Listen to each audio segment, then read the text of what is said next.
You won't hear it. They won't say it. But it's there. A line. And the moment you get close to it, something changes. This line is not conscious. It's not something they decided. It's something they feel. Internally. A threshold. A point where connection stops feeling easy and starts feeling like exposure. Not because you did something wrong, because something inside them recognizes a shift. Closeness is no longer just connection. It becomes visibility, being seen in ways they don't fully control, being felt in ways they can't manage. And that's where the line begins. Not at distance, at depth. Because up to a certain point, they can engage, they can open, they can connect, without feeling overly affected, without feeling like they are losing their internal balance. But past that point, something changes, subtly, but clearly to their system. The connection feels heavier, not in a bad way, in a way that carries impact, in a way that reaches them more deeply, and depth feels different to them. Because depth means less control, less ability to stay unaffected, less space to regulate without being seen. And that's what triggers the boundary.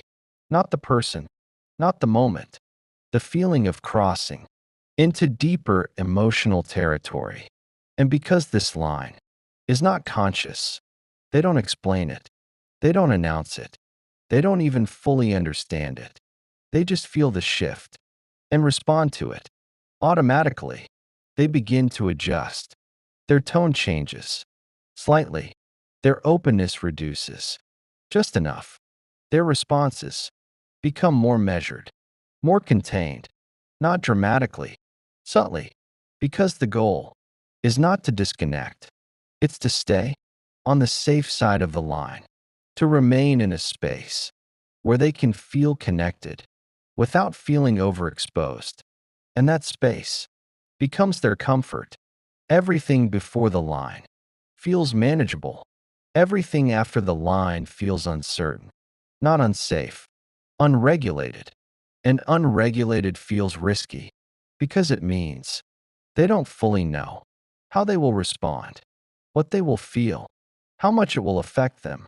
So instead of stepping into that, they pull just enough back to stay within range.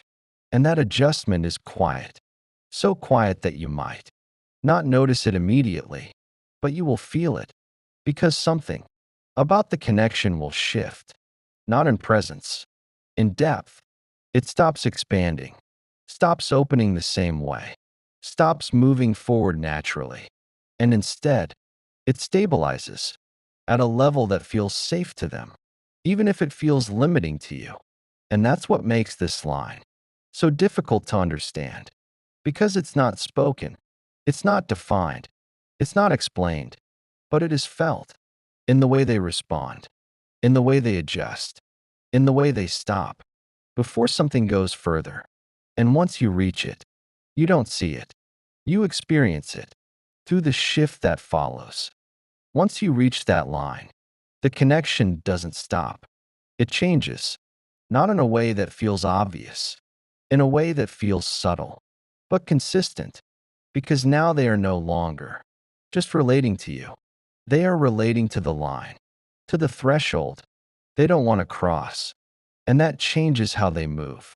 Inside the connection, they begin to regulate, quietly, constantly. Every interaction starts to pass through an internal check, not in words, in feeling. Is this getting too deep? Am I getting too affected? Is this moving past what I can hold? And those checks don't stop connection. They shape it. They determine how far something goes, how open a moment becomes, how much they allow themselves to feel. And that means what you experience is no longer pure interaction. It's filtered through their need to stay within that invisible range. And that filtering shows up in small ways, ways that are easy to miss at first. They don't fully follow through emotionally. They respond, but don't expand. They engage, but don't deepen. They meet you, but not all the way. And each of those moments does something subtle. It maintains the connection, but prevents it from crossing the line. Because crossing the line is not about something happening externally. It's about how deeply they are affected internally. And that's what they're managing, not you, themselves, their own reaction, their own capacity, their own sense of control. Because once they feel too affected, too emotionally engaged, too internally shifted, they lose the sense of stability they rely on. And stability is everything to their system. It's what allows them to stay present, to function, to engage, without feeling overwhelmed.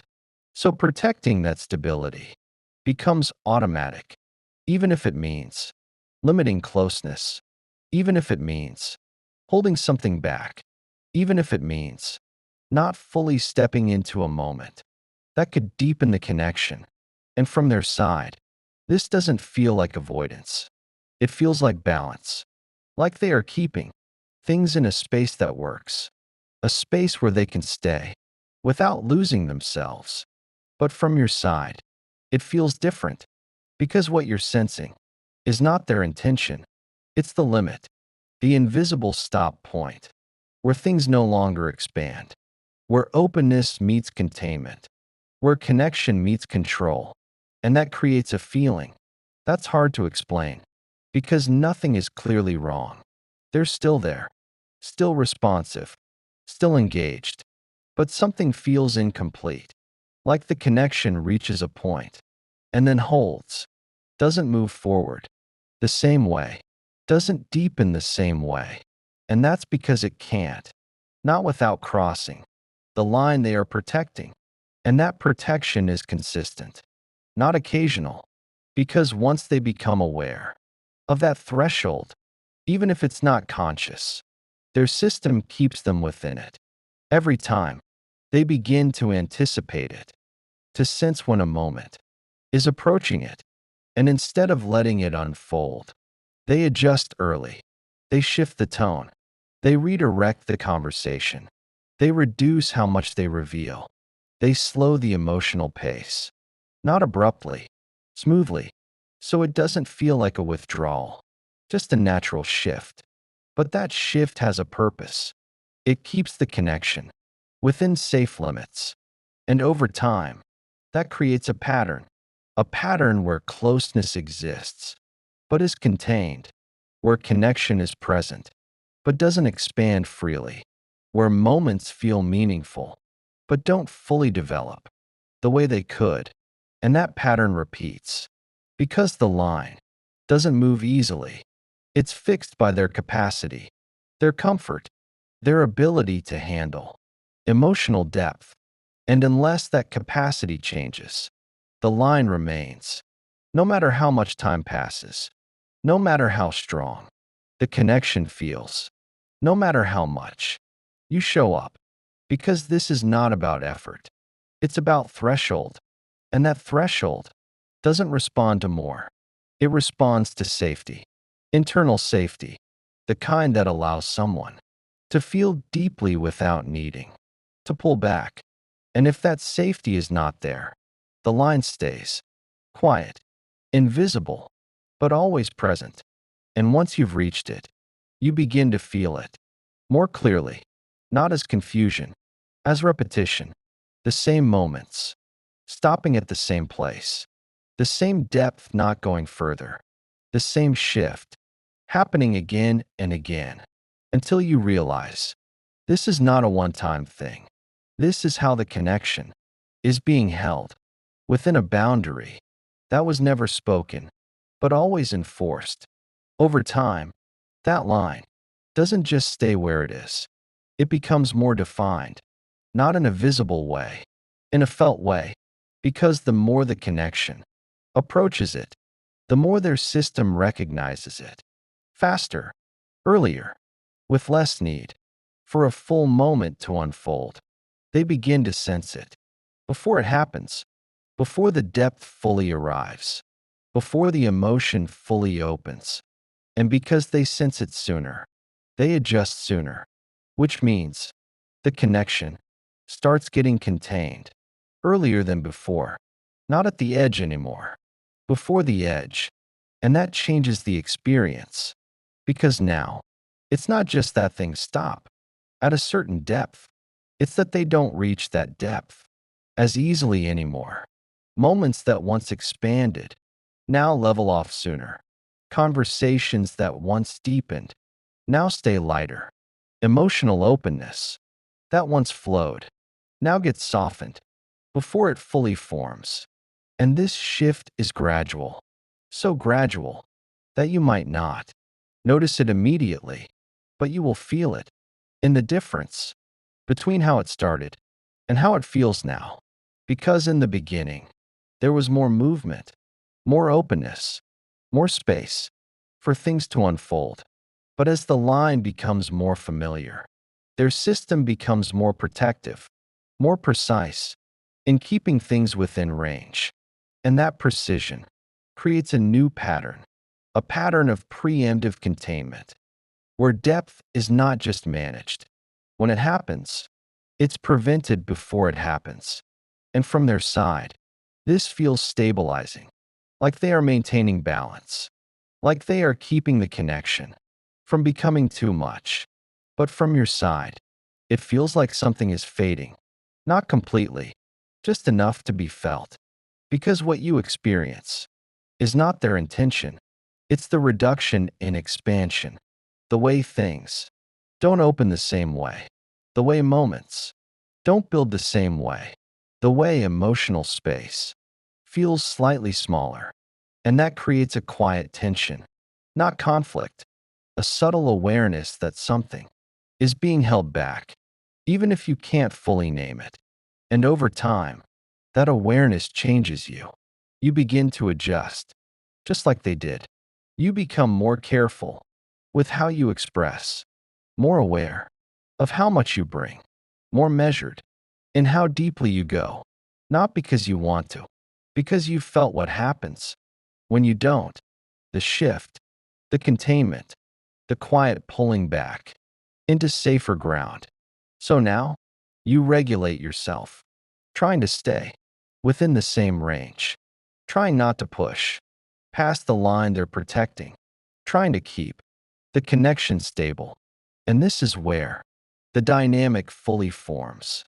Not just them holding the boundary, you participating in it, adapting to it, aligning yourself with it, so the connection can continue, but at a cost, because now it's no longer fully natural. It's managed by both of you, quietly, without ever needing to say it. And that management creates something subtle, fatigue, the kind that doesn't show up all at once, the kind that builds slowly, through constant awareness, through constant adjustment, through constantly monitoring how much is safe to feel, because connection is no longer just something you experience. It's something you navigate carefully, and that carefulness changes the quality of the connection, because real closeness requires openness, requires freedom to express, requires space to deepen without calculation. And when that space is limited, the connection can exist, but it can't expand freely. It stays contained within the boundary that was never spoken, but always felt. And over time, that containment becomes the relationship, not the beginning, not the potential, the reality, a connection that feels real, but restricted, present, but limited, meaningful, but not fully expressed. And that's when something becomes clear. This is not about moments. It's about capacity, their capacity to handle emotional depth, their capacity to stay open past a certain point, their capacity to feel deeply without needing to regulate it back down. And if that capacity has a limit, then the line will always exist, no matter how much you care, no matter how much you try to create safety, no matter how patient you are. Because the line is not created by the connection, it's created by their internal system. And unless that system changes, the boundary remains invisible, unspoken, but always guiding how far things go. And once you fully see that, you stop trying to cross it.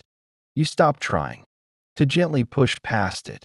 You stop trying to prove that depth is safe because you understand this is not a line you move. It's a line they protect automatically, consistently, without needing to explain it. And everything you've been feeling, every shift, every limit, every moment that didn't fully expand, has been shaped by that one thing, the line they don't let people cross. When you finally see the line, you stop trying to find words for it, because it was never something they were going to explain. It was something you were meant to feel through repetition, through pattern, through the way things consistently stopped at the same place. And once you recognize that, everything starts to make sense, not in pieces, as a whole. The way moments would build, then level off. The way connection felt present, but didn't fully open. The way something always held, just before it could deepen. That wasn't random. That was the line, the invisible point, where their system said, "This is enough." And once you see that clearly, you stop misinterpreting it. You stop thinking it's about timing, or mood, or something you did, because now you understand. It's about capacity, their capacity to handle what comes after that point. Because crossing that line means something very specific to them. It means entering a space where they are more affected, more emotionally engaged, more internally exposed. And that level of engagement feels different, not unsafe, uncontained. And uncontained feels unpredictable because it means they don't fully know how they will respond, how much they will feel, how much it will impact them. And that uncertainty is what they avoid. Not you, not connection, the loss of internal control, the feeling of being too affected. So instead of stepping into that space, they regulate it. They keep things within a range they can manage, a range where they can still be present without feeling overexposed. And that regulation is constant, not something they choose in the moment, something their system does automatically. And that's why it feels so consistent, because it is. No matter how the connection starts, no matter how strong it feels in the beginning, no matter how much you build together, eventually you will reach that same point, that same threshold, that same invisible stop, because it's not based on you. It's based on what they can hold. And once you reach it, the pattern begins. Containment, adjustment, subtle limitation of depth. And over time, that pattern becomes predictable. Not because they are predictable, because the line is. It doesn't move with effort. It doesn't shift with consistency. It doesn't expand just because. The connection feels safe to you, because safety is internal. And unless they feel it within themselves, the boundary remains. And that realization changes everything, because now you're no longer trying to figure out how to move forward. You're seeing where forward stops. You're seeing what the connection actually allows, not what it could be, not what it felt like at the beginning, what it consistently becomes. And that clarity brings you to something important. Choice, not based on hope, based on reality. Can you stay within that range without losing what you need? Can you exist in a connection where depth has a ceiling, where openness has a limit, where emotional space is regulated before it fully expands? And that question is not about right or wrong. It's about alignment.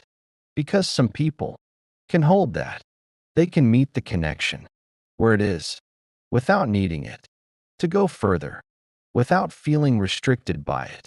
But others begin to feel the limit, not immediately, but over time, in the moments that don't deepen, in the emotions that don't fully land, in the space that never fully opens.